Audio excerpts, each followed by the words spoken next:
हरि ओम तत्सत। भगवद्गीता अध्याय 1 श्लोक 10 श्लोक इस प्रकार रहेको छ। अपर्याप्तं तदस्माकं बलं भीष्माभिरक्षितं पर्याप्तं तुइतमेतेषां बलं भीमाभिरक्षितं। भीष्मद्वारा पूर्ण रूपमा संरक्षित त्यो हाम्रो सेना असीमित छ, तर भीमद्वारा पूर्ण रूपमा संरक्षित यो पाण्डवहरूको सेना सीमित छ।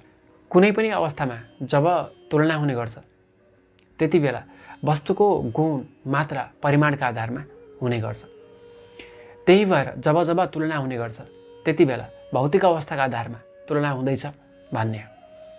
शारीरिक अवधारणामा हरेक मानिसको स्वभाव स्वामित्व भावका रूपमा मेरो, हाम्रो, तिनीहरूको, उनीहरूको भन्ने हुन्छ। यस प्रकारको स्वभावले गर्दा स्वाभाविक रूपमा पक्ष विपक्षको अवस्था रहेको हुन्छ।